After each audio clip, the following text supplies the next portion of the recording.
what happened when the Nazis found them reaches beyond the imaginings of even the darkest fairy tale.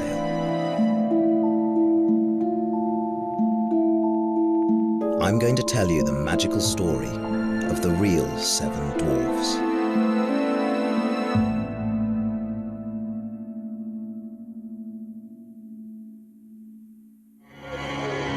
There comes a time in every man's life when he must go out into the world to seek his...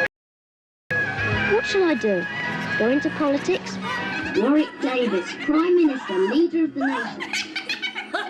How old was it? I don't know, 12. Oh my God! Are you serious? Oh my God! What's the matter with that? This is a film about me getting the part of an Ewok. Pound for pound. Many people have seen this. Me, I want to be in the movie. Yeah. Thank you very much. Please, could you tell me where Ewoks have to report?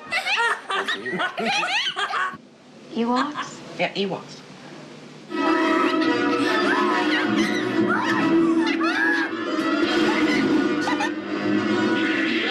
It wasn't easy, but we couldn't have done it without you. That's all right. Thanks a lot. You worked really hard. Yeah. Bye-bye. That was 30 years ago. I went on to do films like Willow and Harry Potter. And I even met my wife Sam, also a dwarf, while performing in Snow White. I love the Ewoks. Sure will. What is it? I'm perfectly comfortable with my size, and I actually don't think I could do my job if I wasn't. Okay, there we go. Hey, Sue, who's you know? Very good. But I've always been fascinated by other short performers through the ages, from court jesters to Tom Thumb. Some were successful because they were seen as freaks, others simply because they were great entertainers. Extra leg room.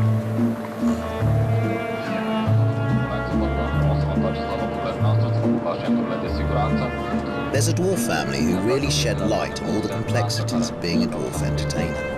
The Auvits brothers and sisters. And, wait for it, there were 7 of them. Elizabeth, Franziska, Rosika, Mickey, Avram, Frida, and the youngest, Perla.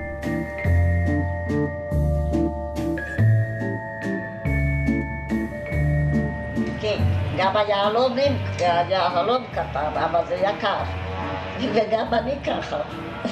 קטנה, אבל שווה משהו.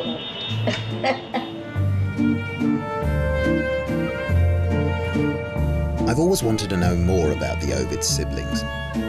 So I've come to Transylvania, northern Romania, where their story begins. They were born in a village that, according to an ancient fairy tale, was named after a giant who fell in love with a dwarf.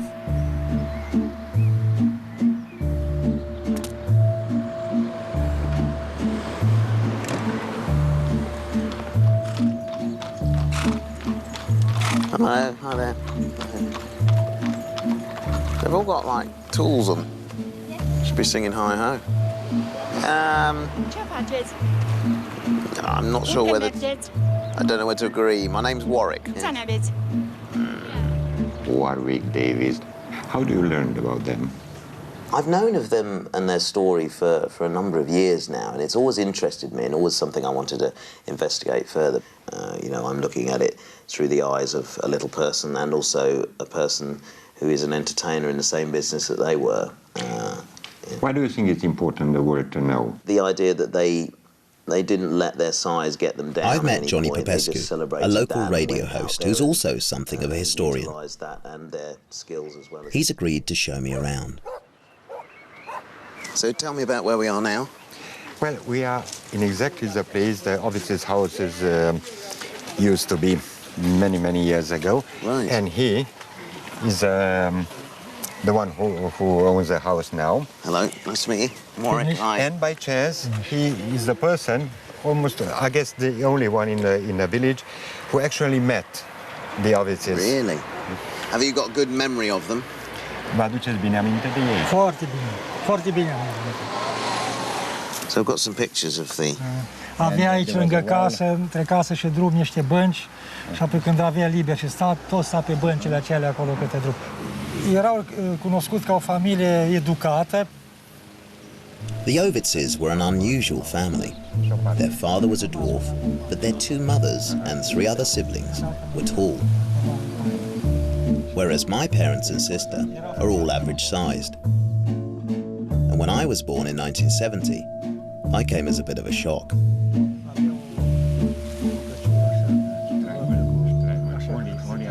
שלא נפרד אף פעם. שאנחנו נהיה קשורים אחד לשני כמו שרשרת. אמא היה, אז היא אמרה איזה מקצוע הם יכולים אי פעם להרוויח חתיכת לחם. או שילמדו מוזיקה גם, או שפשוט שחקנים גם חיים. תיאטרון שלנו קראו תיאטרון ליליפוט, כי היינו קטנים. Did you ever see them perform? Da, sigur. Făceau și spectacol aici, la școală, câteodată făceau. Cântau și la anunțe, la țărani. De regulă ei cânta în instrumente muzicale. אני שרתי דווקא בהונגרית. היה לי גיטרה קטנה, אז הזמנו מעט חרושת. Populația nu exista să aibă o cămașă din asta sau pantaloni. They all look like sort of classic movie stars from Hollywood, really. I guess so. The way they were dressed and like this picture here, he looks like a silent movie actor. Yes. Do you know what I mean? It reminds me of sort of Harold Lloyd or Buster Keaton sort of look. Ochii celorlalți și erau apreciați foarte mult. Aici aveau deplasări foarte multe, plecau prin Austria, prin Ungaria, prin...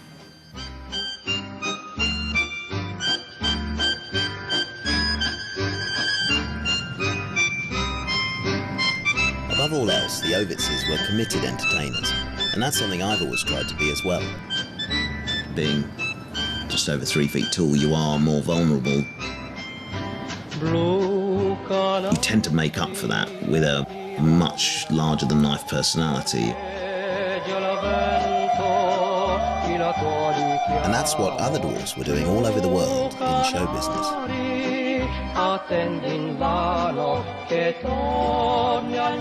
It was really the heyday of the interest in dwarfism. The public was really fascinated by dwarfs, and they were part of freak shows. There was 75 different agents, dwarf agents all over Europe, and they were really knocking on doors, hunting new dwarfs.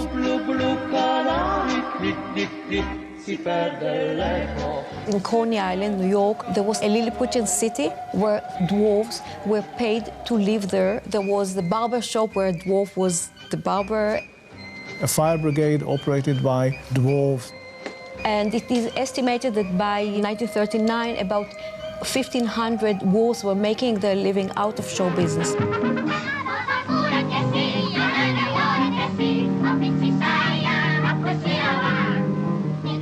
They were basically making a living out of exhibiting their deformity.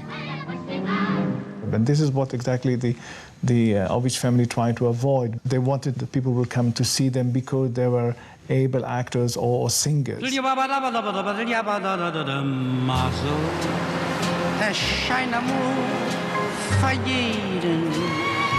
Amongst all the other dwarf acts of the era, the Auvitz family really stood out.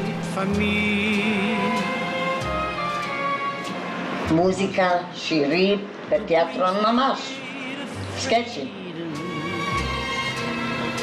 And they spent time practicing, building props, making costumes, so that their act was the best it could be. They could hold an audience. It wasn't a gimmick. From the beginning, they were thinking big. עבדנו ברומניה, בהונגריה, בצ'כוסלובקיה. They really appeared in the largest halls in Europe, places for 800, for 1,000, for a huge audience.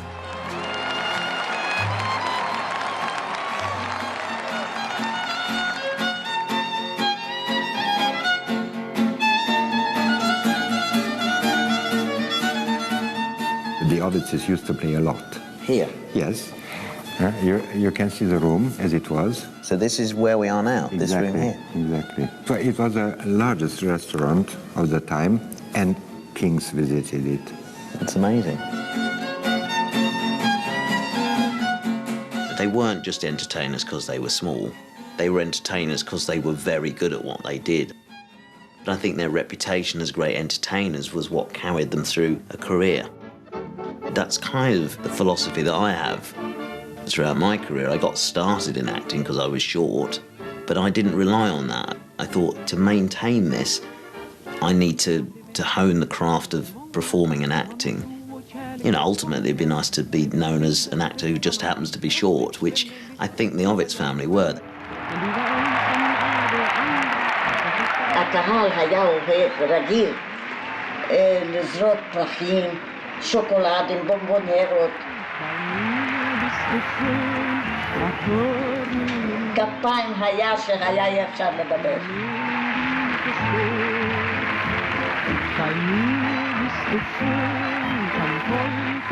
It was the end of the 1930s and dwarfs were everywhere.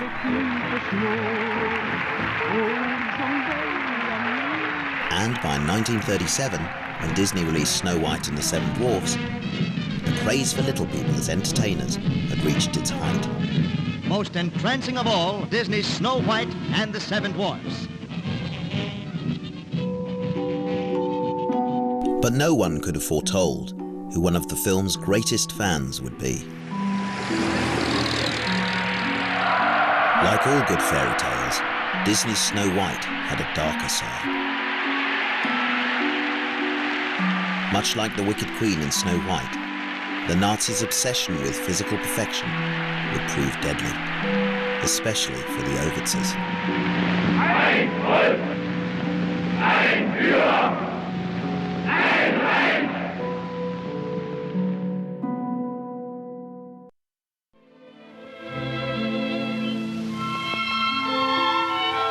Hitler loved Disney's Snow White so much, he made his own version as Nazi propaganda. Spieglein, Spieglein an der Wand, wer ist die Schönste im ganzen Land? In the German version of Snow White, she's a beautiful Aryan maiden who's threatened by an evil, shape-shifting outsider. People who had any kind of physical deformity, including dwarves like me, became an obsession for the Nazis.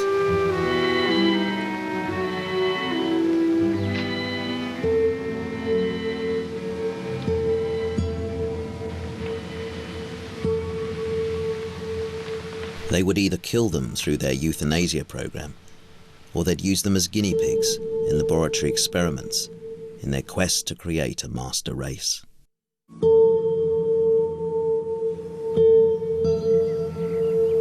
So when the Nazis started tearing through Europe, what would that mean for the Auvitzes, who were not only dwarves, but also Jews?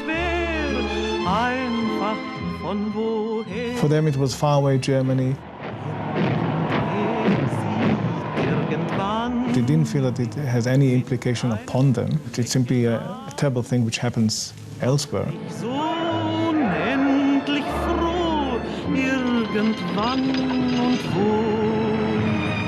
As if nothing changed. Show must go on.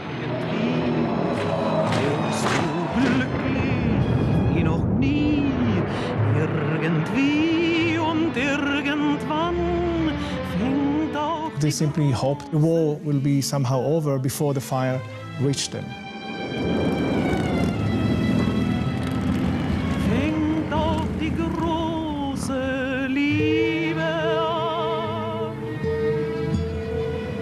בשם מיקי השני, כי כולם ישנו והוא לא היה יכול לרדם בשביל הרדיו.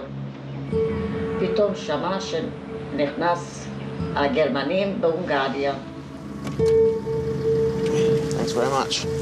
Thank you. Cheers. היה אסור לצאת ליהודים ולכלבים, זה כבר נתנו. ואחר כך אמרו שיהודים לא יכולים לעשות קניות.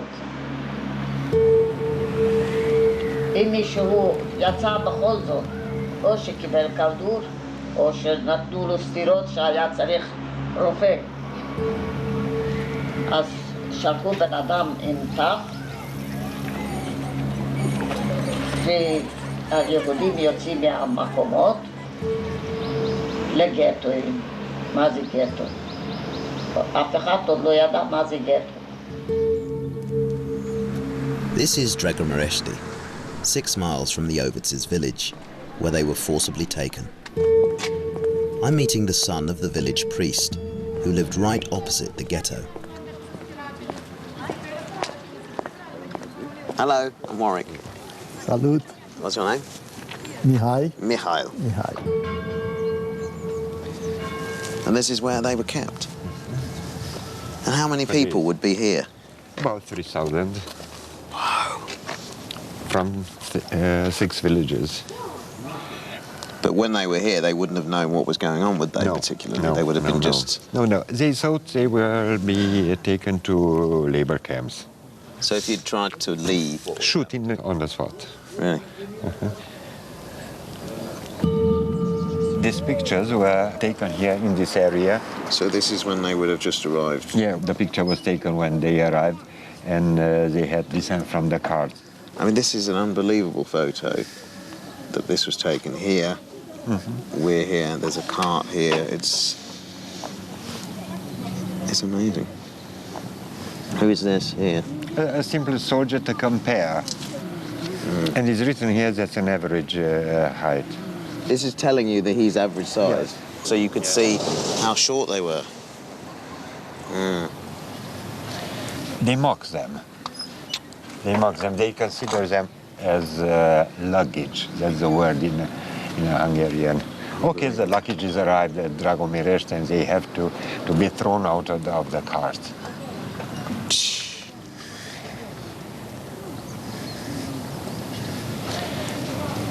I don't know what to say about that. Da. Deci un jurnal în care a consemnat zilnic ce s-a întâmplat în perioada aceea. That's amazing. 1944, there. Da. Does he talk about the ghetto here in the diary anywhere? Deci a urmat asta a fost în 16 aprilie 1944. A 3-a zi de Paști a urmat deportarea lor aici, la Dragomireshti. Right. Au fost îmbarcați pe căruțe care au fost obligate să-i transport. Așa au părăsit comuna toți evreii spre o destinație necunoscută.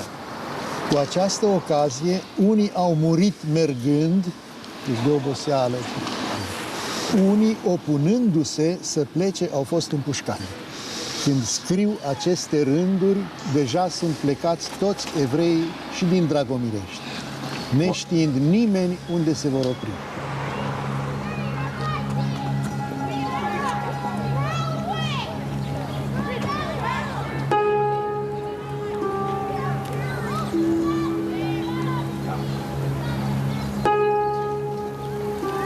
It's kind of hard to imagine, what happened here.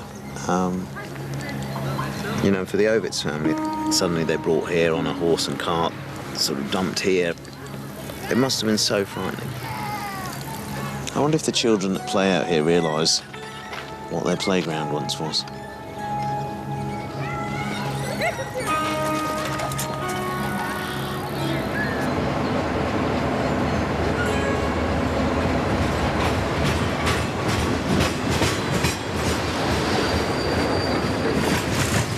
So finally we arrived here, as the Auschwitz did.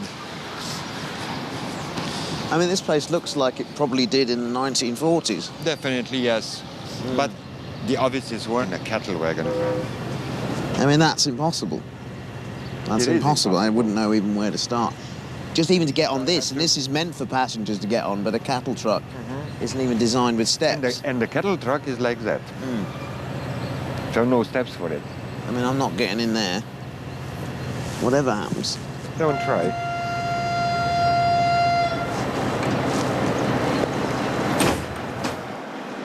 עלינו ביום ראשון.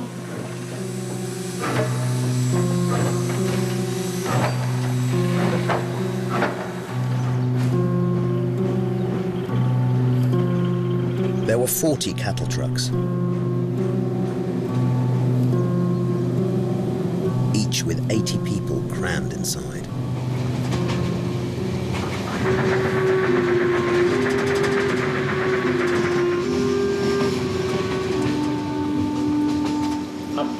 החלונות כבר עם קרשים, כבר סגור, לא ראית לאן לוקחים את הבן אדם. כלום.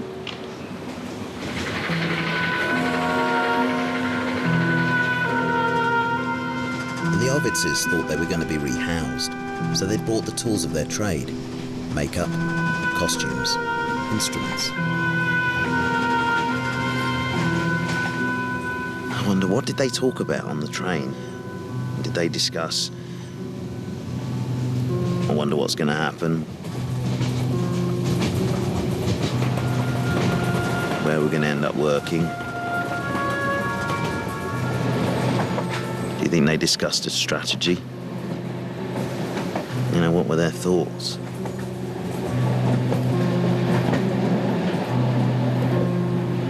ככה היינו מבולבלים, לא ידענו לאן לוקחים אותנו.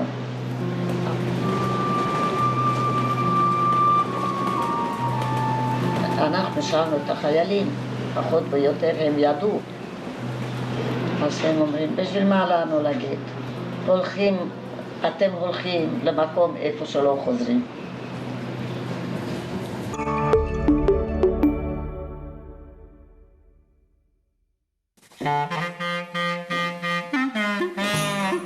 Όταν ακούμε μουσική δεν αισθανόμαστε μόνο, στοχαζόμαστε κιόλας. Γεια σου Εφτα! Γεια σου Εφτα! Σάμπος, είχαμε κανένα όνειρο νομίζεις? Όπως μας οδηγούσε η ζωή. Πίσω από κάθε μεγάλο κλαρίνο κρύβεται ένα λαούτο. Έχουμε τους μουσικούς 7 γενιών, οι οποίοι δεν εγκαταλείπουν την τέχνη του μουσικού, που είναι πολύ δύσκολο για αυτούς. Βλέπω τον παππού στα μάτια του μπαμπά. Γεια σου Κώστα!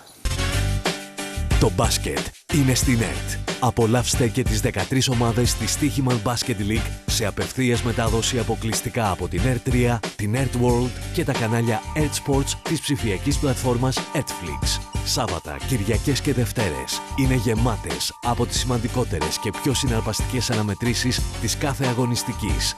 Η Στοίχημαν Basket League είναι στην ΕΡΤ.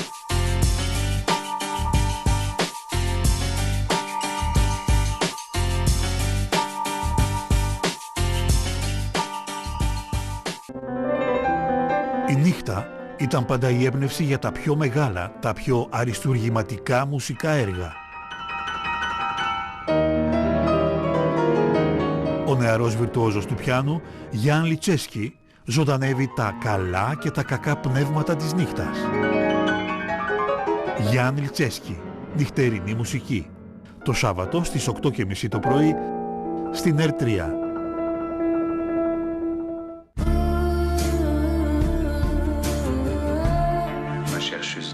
Qu'est-ce que tu fais là? On veut juste savoir le prix.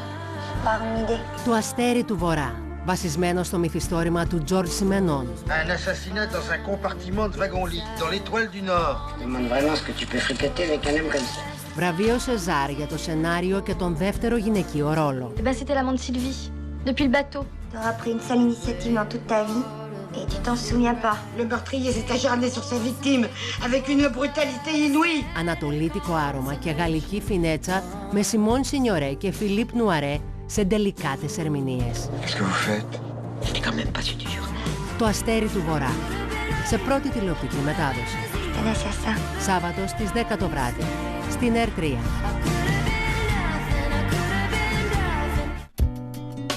Somebody just hasn't ever felt it. You know, then you get the chills, which is kind of dopaminergic, and that's going to move you on. Pour certaines personnes, par exemple, le coït, c'est comme la conclusion d'une expérience. Because women's bodies have been controlled over the centuries by patriarchy in so many different ways.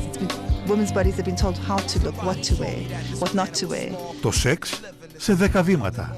Σάββατο στις 12 τα μεσάνυχτα στην ΕΡΤ3. Έχασε από τον Κέννεντι το χρήσμα το 1960, ενώ κλήθηκε να τον διαδεχθεί ως ο αντιπρόεδρος του μετά τη δολοφονία του 35ου Προέδρου των Ηνωμένων Πολιτειών της Αμερικής στο Ντάλλας του Τέξας το 1963. Έμεινε στην ιστορία ως ο πρόεδρος που κήρυξε τον πόλεμο του Βιετνάμ, αλλά και που παραχώρησε δικαιώματα και ελευθερίες στον αμερικανικό λαό. Λίντον Τζόνσον, κυβερνώντας μετά τον Κέννεντι. Τρίτη στις 11 το βράδυ, στην ΕΡΤ3. Αχ, Φεβρουάριος, ο μήνας της αγάπης. Ο μήνας που μας θυμίζει πόσο όμορφα νιώθουμε όταν παίρνουμε και δίνουμε αγάπη. Αυτό το Φεβρουάριο μοίρασε και εσύ αγάπη και χάρισε το μεγαλύτερο δώρο ζωής σε όσους το έχουν ανάγκη. Δώσε αίμα και γίνε εθελοντής δότης αιμοπεταλίων, μυελού των οστών, οργάνων σώματος και δότρια βλαστοκυτάρων. Σε περιμένουμε 19 με 26 Φεβρουαρίου στην Εβδομάδα Κοινωνικής Προσφοράς του Δήμου Νεάπολης Σικαιών. Για ατομικό ραντεβού τηλεφώνησε σήμερα στο 2313 31 31 51 και 2313 31 31 17.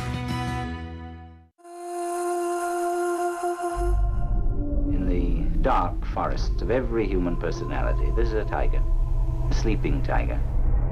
Unbelievable, isn't it? Well, it happens. You happen to walk in at the end of a Black Monday. What about a foggy Sunday? But the real question is, who accuses me? Why does nobody understand? Countdown must have started by now. 4, 3, 2, 1.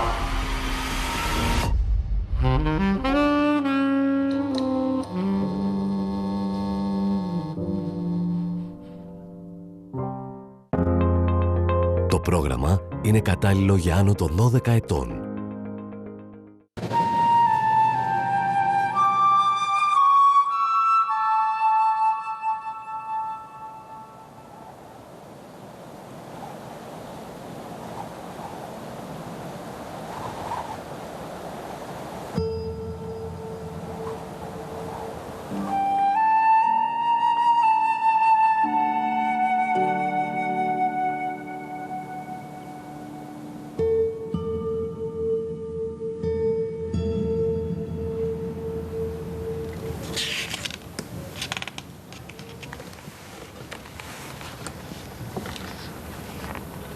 This is a typical day in May 44, where loads of transports from Greater Hungary arrive.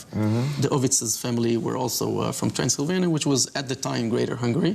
So at first they arrive and they would unload at the ramp. As you can see, they get off of the train there. As Auschwitz was a working camp, but also an extermination camp, they needed to decide who will live and who will die.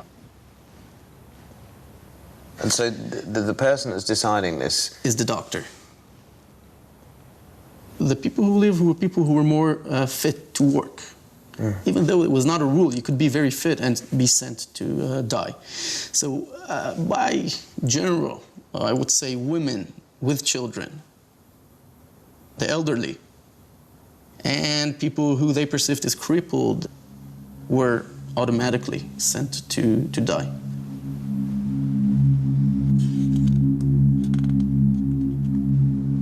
Most of them have no idea that in 30 minutes they are going to be dead. 30 to 45 minutes.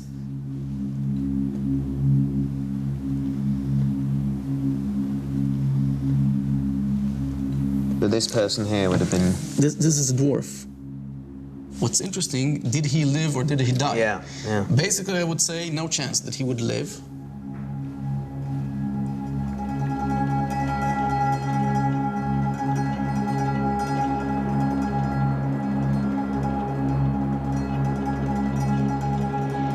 אתה לא רואה בית, לא רואה כלום, רק צריפים ואש יוצא לעבוד.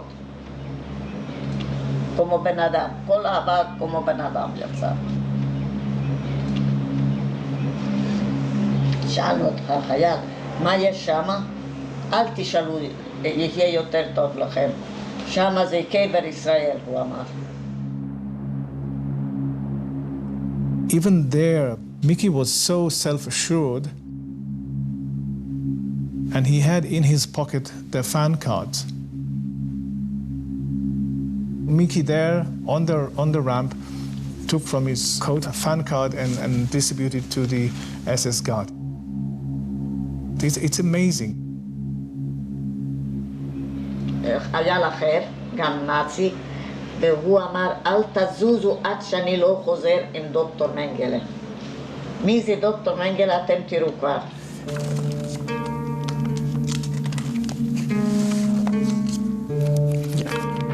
You can see here, Mengele, he was a part of the mainstream of the German academic milieu at the time. But as you can see, he has a very striking appearance. He was a handsome man. He was also a war hero. He arrives at Auschwitz, where he was in the front. So, very powerful man. Very powerful man.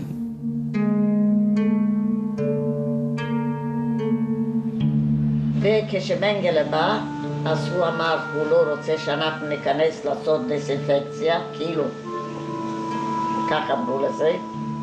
He was collecting all kinds of people who were very short or tall or with pointed head or all kinds of deformities, actually. And all the other soldiers knew that he was collecting for what was called Mengele's zoo. Selection on them would have been, right, yeah, we're not going to exterminate you because I think you're going to be of interest. Yes. אם אנחנו היינו כולם גדולים, אז כל המשפחה הייתה באותו הלילה הולכת באש. ולא היה נשאר מאיתנו אפילו סיבה שהיינו על העולם. It's incredible. The Auschwitzes were brought here because they were Jews, but they managed to buy some time because they were dwarves.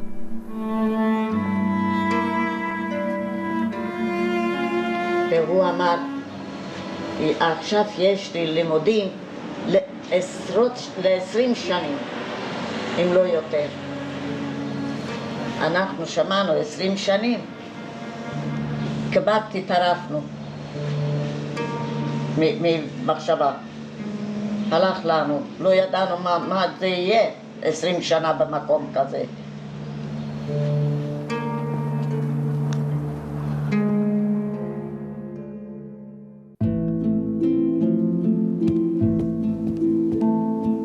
Doctors have always been interested in little people for genuine medical reasons.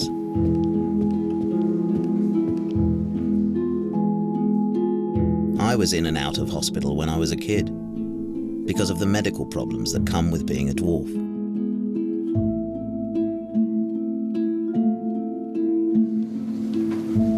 Wow. But I want to understand why the Nazi doctor, Josef Mengele, was so interested in the Auschwitzes. This is Charlie O'Brien, or Charles Byrne, known as the Irish giant in his day, one of the tallest men who's ever lived. Astonishing, isn't it? I know a few tall individuals like this. Peter Mayhew, who played Chewbacca in Star Wars, he's pretty tall. Nobody's perfect. Well, okay, I'm of a slightly different design. You are a slightly different design. Let's just say that. Mengele is absolutely coming out of a tradition of comparative biology, comparative anthropology, lots of skull measuring happening in early 20th century Germany. And it's becoming a bit more sophisticated, lots of interest in genetics, so hence the interest in the Auvitz family.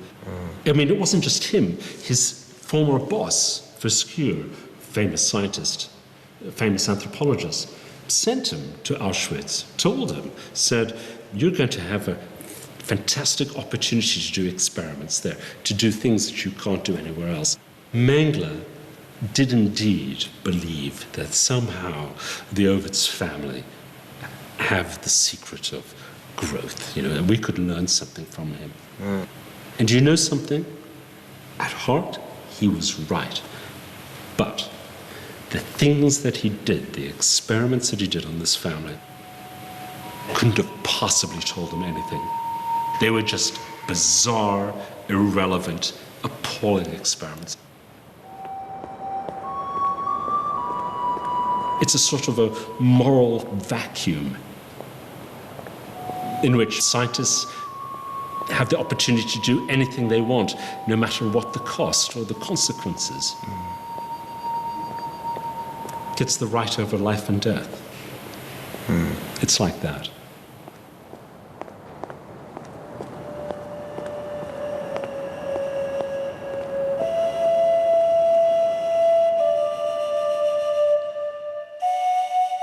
Children, twins, gypsies. Mengele experimented on many people. But what did he have in store for the Auvits family? Here we have documents from so-called SS Hygiene Institute. This was a big, large medical laboratory. And there's the Auvits name there, yeah? Yes, exactly.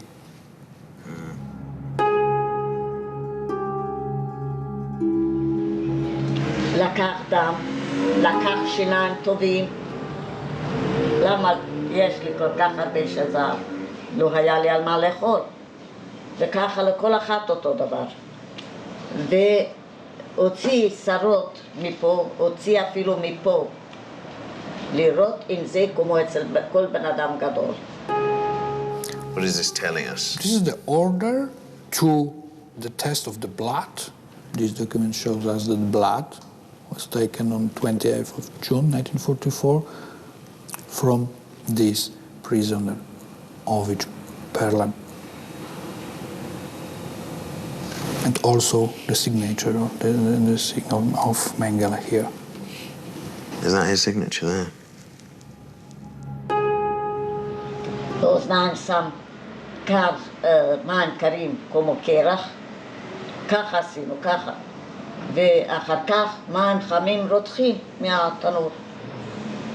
אמרנו, אפשר להשתגע מזה. אפילו למות. I mean, he seems obsessed with blood tests. I mean, it was... Mengele took their bloods day by day, very, very often. It's not exactly learning a lot, really, is he? You know, keep testing blood. It doesn't really tell you an awful lot.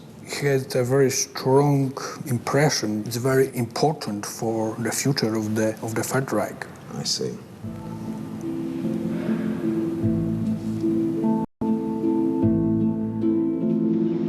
הוא היה באמת רופא משהו. אבל מה? אנחנו היינו מוכרחים לתת לו לעשות, כי אם לא אז מחסל אותנו. אז אמר אחותי, אמא הראשונה, הבכורה, גנדיגר הרובשטונפילם, עד מתי אנחנו צריכים לחיות פה? הוא אומר, עד מתי שאתם פה, אז אתם לא שם. זאת אומרת, לא נשרפים אותנו.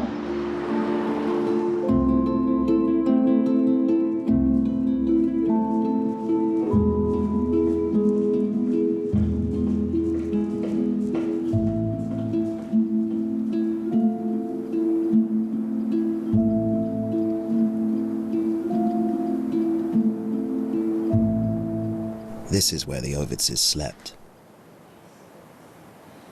The barrack was to be for 400 people, but as the camp was overcrowded, the number was doubled. Some of the survivors are saying even about 1,000 people in each. 1,000 people in here? Yeah. The Auvits family, they would have slept on one of these, would they? Probably on the bottom. Yes. I'm assuming. Bottom was not very safe because of the diarrhea, which was quite frequent. People could not control the disease. The topest was also not good because of the leaking roof. So that was just the reality that they have to fight every single day of life.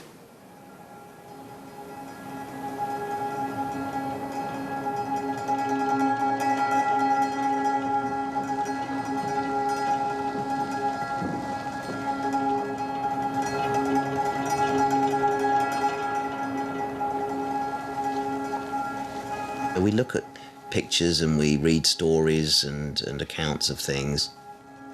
Somehow you feel remote from it, But it's when you go to the places you really start to kind of realise that, hang on a minute, these aren't stories, these are not tales. This is something that happened, and this is where it happened.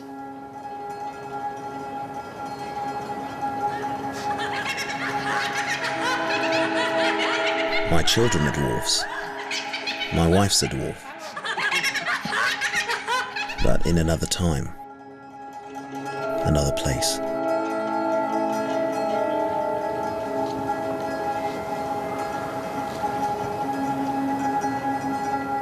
Around 100 dwarfs were killed in Auschwitz, so being short wasn't going to be enough to save the Ausvitzes.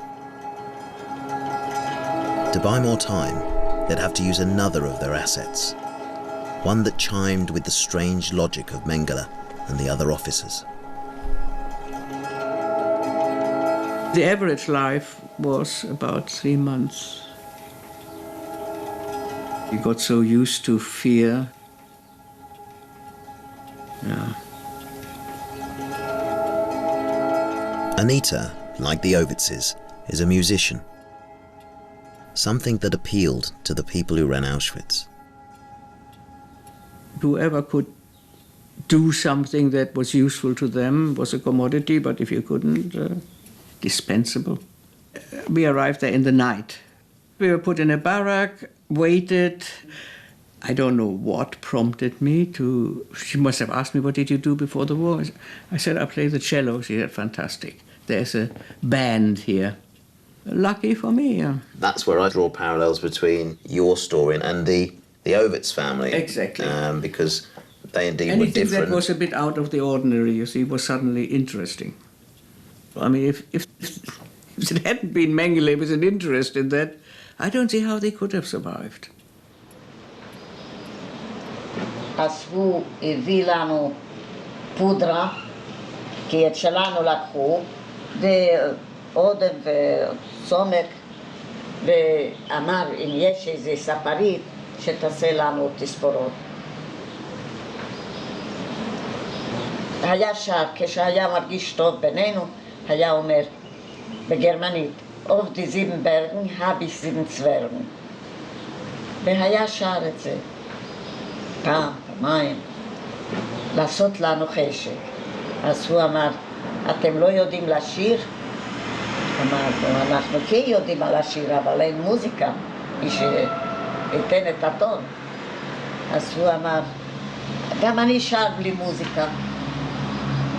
אתם רוצים לשמוע? אז שר לנו את זה, auf die 7 Bergen habe ich 7 Zwergen.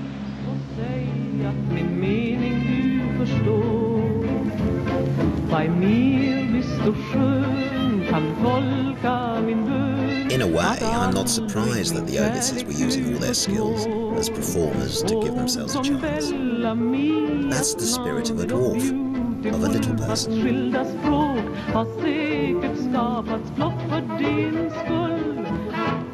Wearing their artistic persona helped them to distance themselves from what was happening there.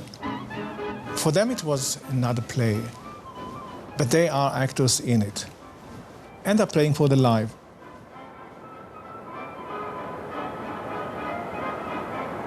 The Germans could at any time come into our block and ask for some music.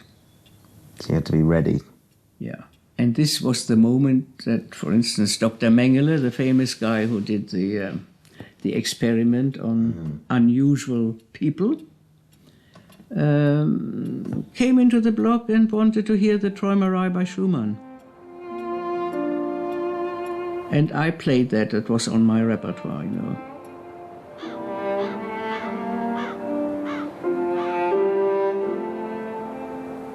I do find it interesting that the Nazis wanted to have music, and I'm sort of wondering why. You know, by day they were killing people. It was entertainment to want music. Was it a therapy? In a way, it must have been. Must have been. And you know, we actually played concerts on Sunday, and you know, people came and listened. I mean, it's quite a completely ludicrous idea, really. Yeah.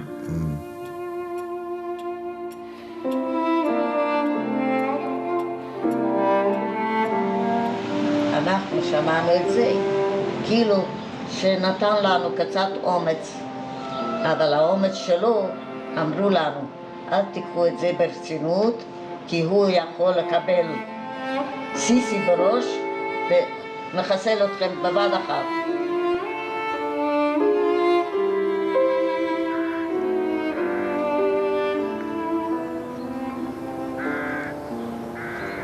I can't imagine it. I mean, I think I'd be foolish to try and imagine what they went through. You know, and even what I can imagine, I don't think I would have coped very well. It's so hard to live under the terror, under the fear, constantly.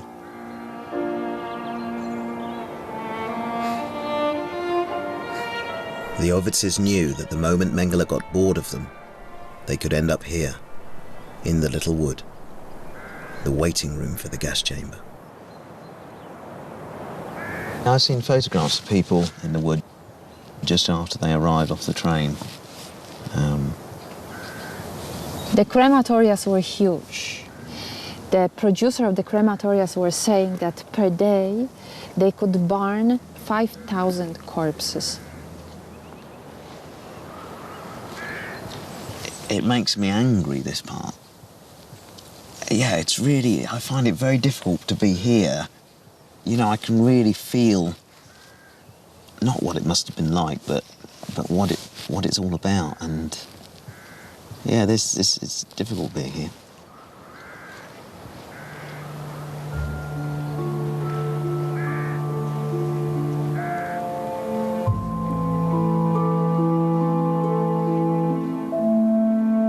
The Auvwitzes' nightmare ended in January 1945. 8 months after they'd arrived at Auschwitz, the camp was liberated. Along with most of the other SS officers, Mengele had already fled, taking his research with him. The dwarfs were traveled away by cart and arrived back in their village a year later. The fact that the Auvwitzes came out alive is incredible. They were the only family to survive the camp intact. אני את מנגלה לא שונאת, אסור לי אפילו להגיד את המילה הזו, כי לפי האמת צריך לשנות אותו, אבל הוא נתן לנו לחיות עם זה שהוא רצה ללמוד. אז אני לא יכולה לשנות אותו.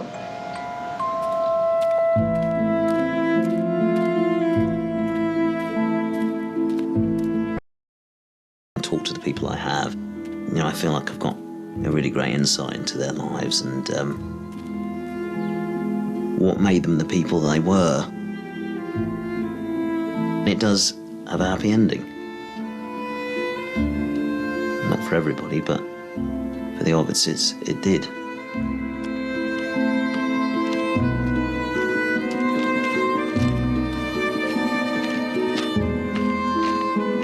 But that wasn't without a price. They had to live with their ordeals.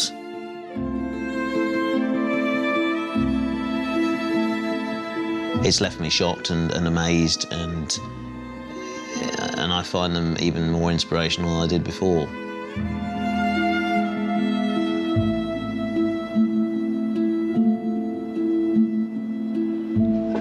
בגלל שאני שמה איפור, אני לא רוצה שיגידו מסכנה, אפילו איפור לא שמה. אתה יודע איך אומרים? הפה צוחק, הלב בוכה.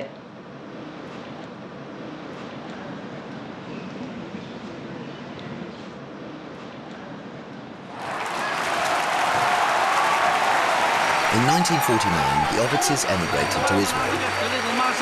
That's the only thing you need.